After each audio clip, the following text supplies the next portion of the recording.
Hello. Today I want to address a big confusion that many people have with the flour-like product known as semola. Some people call it semolina.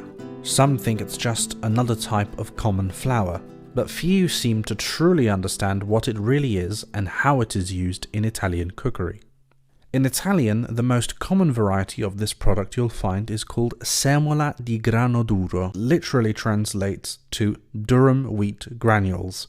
It has a distinct light yellow colour which makes it easy to identify. Another popular variety of this product is Semola Rimacinata di Grano Duro, meaning remilled durum wheat flour.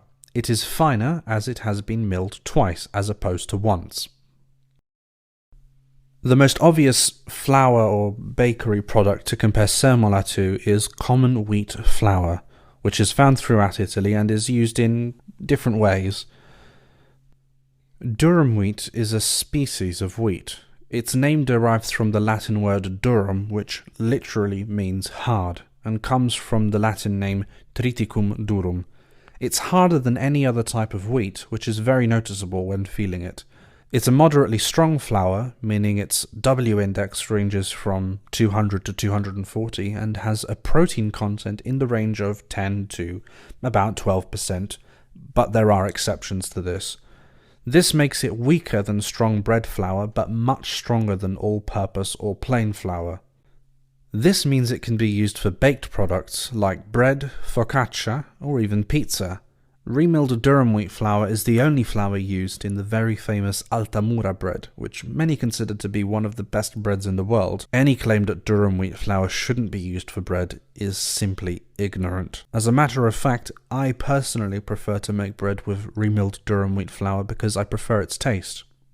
Now, the most well-known use of semola is in making pasta.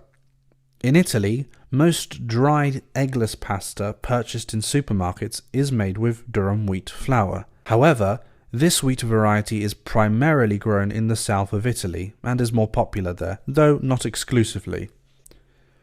For egg pasta, many regions don't use it, instead opting to use the 00 flour that I mentioned previously. Durum wheat flour is much harder than common wheat flour. While this is ideal for reasons I will explain later, it's not as suitable for filled pasta as it can't easily be made very thin.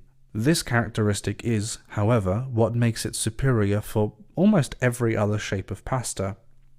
Durum wheat flour is stronger than common wheat flour, which means that pasta made with it has a greater amount of gluten.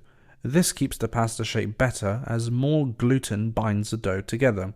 It's really ideal when making specific shapes like orecchiette or trofie, as you don't want the pasta to deform when cooked.